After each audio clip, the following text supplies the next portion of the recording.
परम सुखदं केवलं ज्ञानमूर्तिं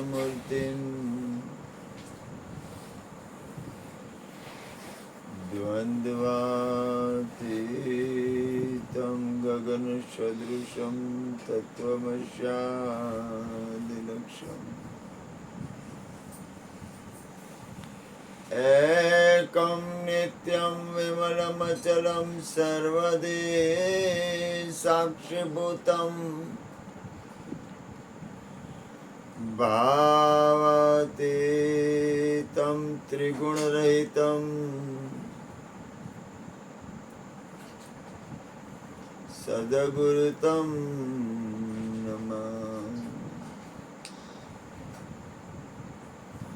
सद्गुरुतं नमामि, सद्गुरुतं नमामि। प्रगट गुरु हरिहर जीवन घटो घट बोलनहार लाडले लाल कहे हूँ ने मारू तजे तो मळे नहीं तारणा। मेरा मुझ में कुछ नाई जो कछु है सो तेरा, तेरा तुझको सौंप दिया अब क्या लगे मेरा। बोलिए सद्गुरु महाराज ने।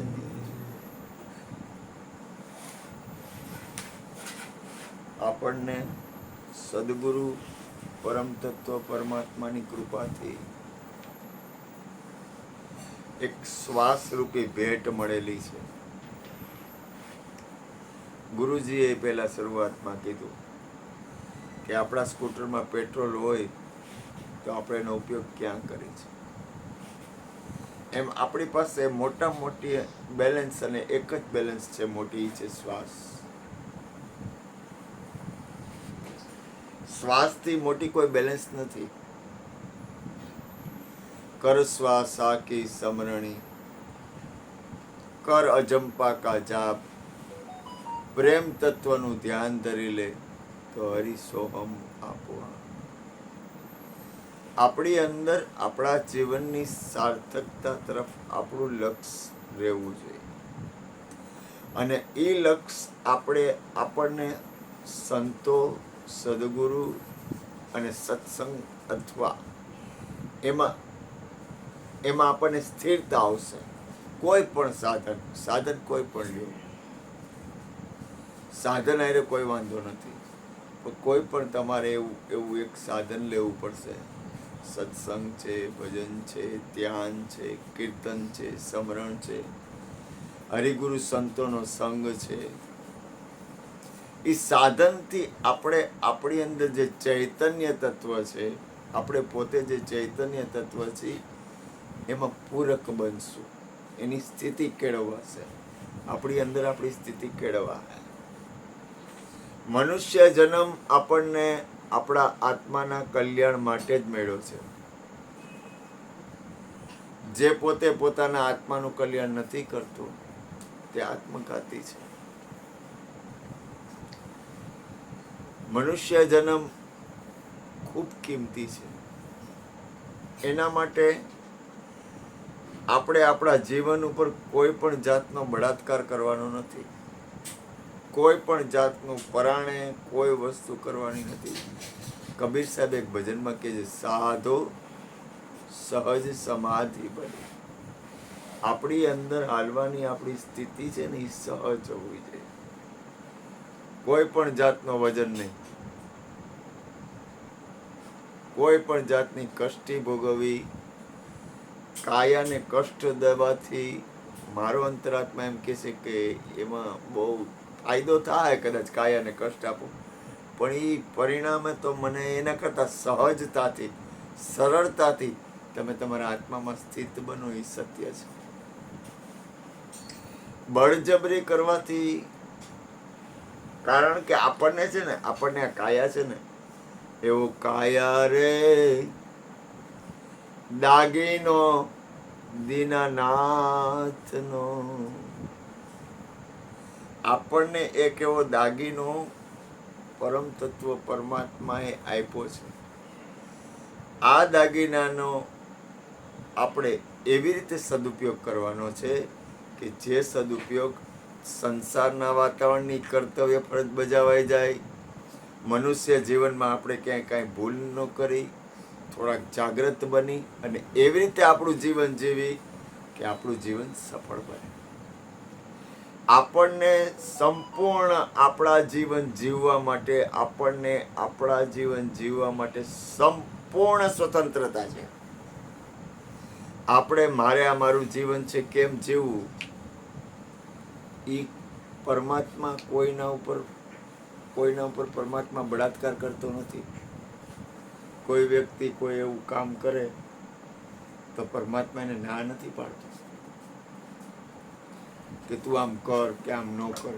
એવું ભગવાન કહેતો નથી. સ્વતંત્ર છે આપણું જીવન. આપણું જીવન સંપૂર્ણ સ્વતંત્ર છે.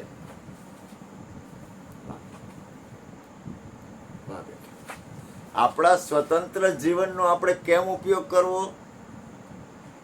હા બેટા, વાહ માં.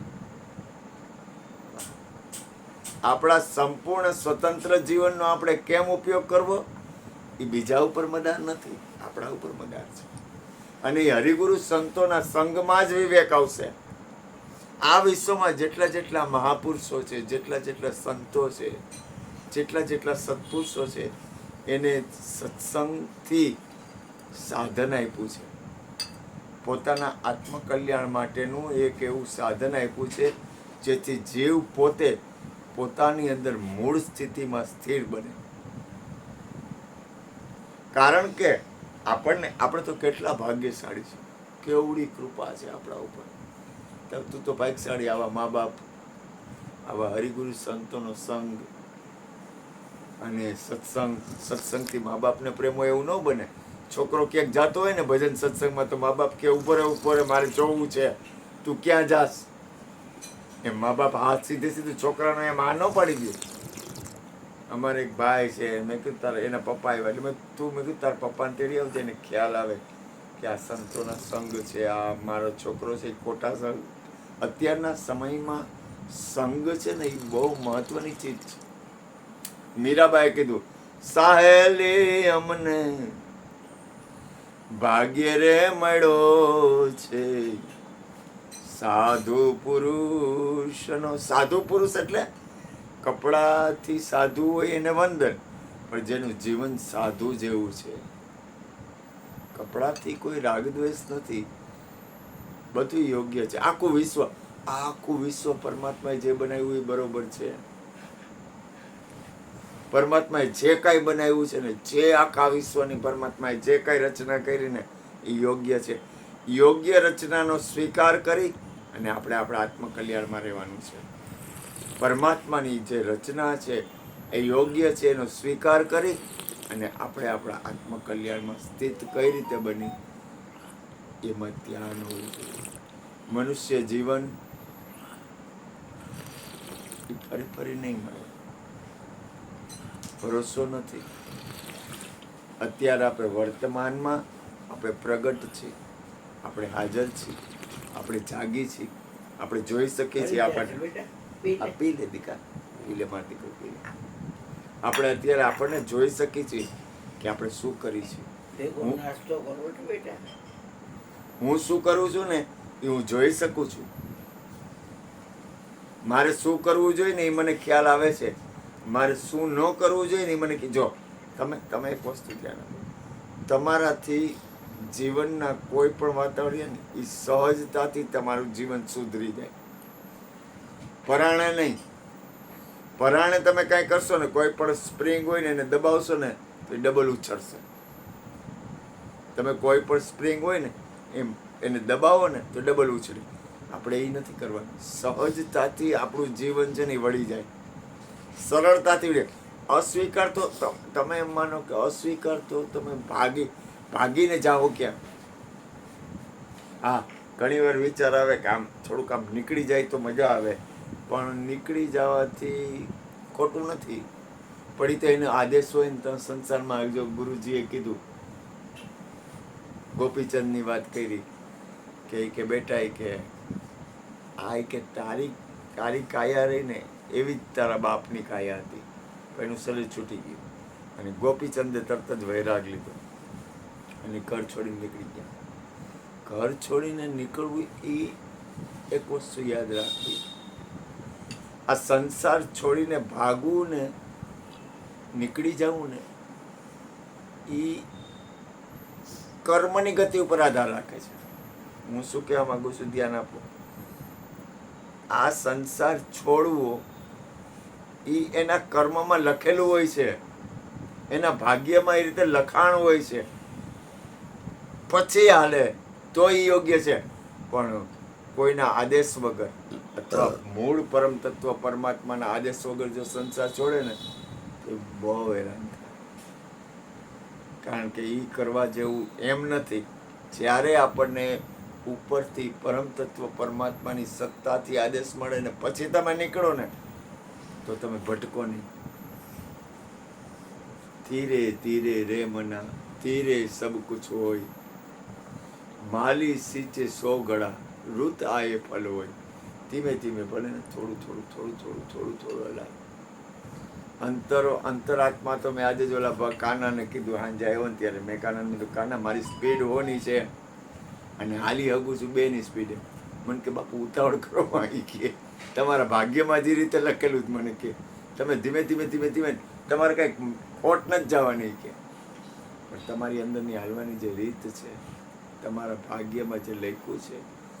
હું તો જો એક વસ્તુ યાદ રાખો, સંતોના સંગમાં, સદગુરુના સંગમાં આપણે જાગૃત અવસ્થામાં આપણી સ્થિતિ પ્રાપ્ત કરી શકીએ છીએ. શરીર છૂટ્યું ત્યારે તમે જાગૃત હશો. આપણે આ બધું કરી છે એવું કામ. એક સંત હતા, એનો દીકરો રામ રામ રામ રામ કરે એટલે બાપુજી કે હું યાર રામ રામ રામ રામ કરે છે, હું કે આ તો હું લઢણ કરે છે કે, તો કે ભગવાનનું નામ તો લેવું છે, તો કે આમ લેવાય કે, તો કે બાપુજી તમે કયો. એટલે કઈ બોલતા નહીં. એમાં રોજ ઓલાને કે ને એમાં એક દી પેલો છોકરો ખીજાણો, એ કે તમે કે આ વાત કરો હો કે આ રામ રામ રામ રામ હું આ કરું છું, આમ નથી લેવાનું રામ, તો કેમ લેવું? કે તમે કયો ને મને. તો કે બેટા, તો કે ના ના તમે મને કયો જ. એટલે બાપાએ કીધું રામ, શરીર છોડી દીધું. ખાલી રામ. એટલે રામ, આપણે રામની વાત નથી કરતો, હું એની સ્થિતિની વાત કરું. રામ, શરીર છોડી દીધું. આપણે આપણા જીવનના અંત સમય સુધી આપણી અંદરની સ્થિતિ બને ને એટલે આપણે હાલી છીએ. સત્સંગ કરવાનું કારણ હું એ કે એકની એક વાતું, એકનો એક સત્સંગ, એકનો એક ધ્યાન, એકનું એક કીર્તન, એકની એક સ્તુતિ. એ કે આ કાયમ કરવાનું. આ શું કામ કરવાનું છે? તો કે આપણી અંદર આપણું જ્યારે જીવન જાય ને ત્યારે છેક સુધી આપણી સ્થિતિ બની રહેલી. કારણ કે આપણે એક વસ્તુ યાદ રાખો, આપણે જે કરશું ને એ જ આપણા ભેગું આવશે. આ તો પાકું. આપણે શું કરવું જોઈએ એ આપણને ધ્યાન હોવું જોઈએ. આ દુનિયામાં પરિણામે, આ સંસારમાં પરિણામે કાંઈ લઈ લેવાનું નથી. આ સત્ય છે. હાલવાનું છે. આ છોકરો છે મોટો થાય તો લગ્ન કરી જ દેવા પડે. એને કઈ આપણે ભગવાન જ પહેરાવા, એવું ન કરાય. તો એને સંસારની અંદરની જે દુનિયામાં જે કરવાનું છે, હાલવાનું છે, એ હાલવાનું જ છે.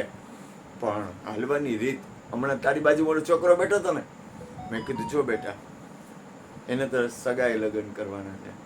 બધું બેટા જો વિષય છે ને એ પરિણામે દુઃખ આપશે.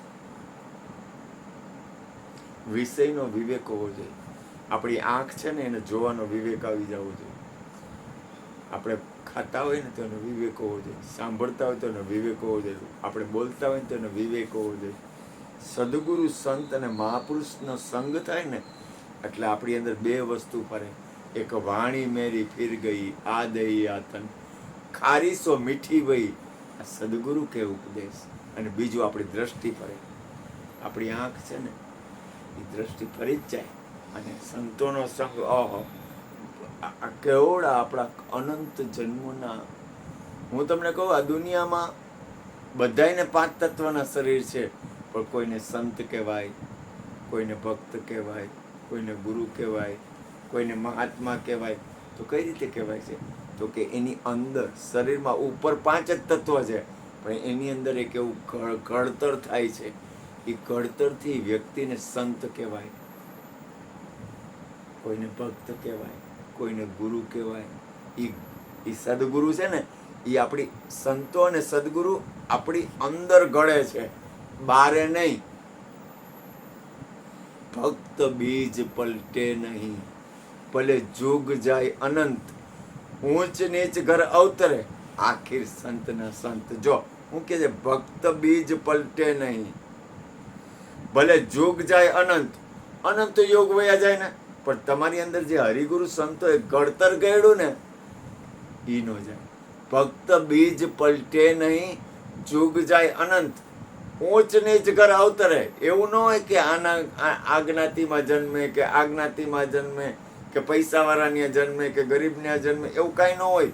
ઊંચ નીચ ઘર અવતરે, આખિર સંતના સંત. પણ થાય સંત જ.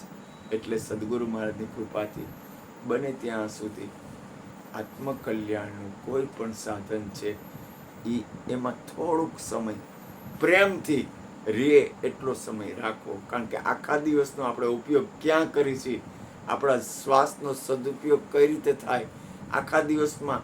આખા દિવસમાં એક ઘડી તમે સાહેબને રે સંભાળો, ભાઈઓ, સાહેબને રે સંભાળો, નહીતર જમણો ઝપાટો મારી જાશે, ચોખાનો ધરનારો નર તું નથી રેવાનો રે, સિર પર સદગુરુ ધારો. કબીર સાહેબે કીધું, એક 4 પહોર ધંધે મેં ખોયા,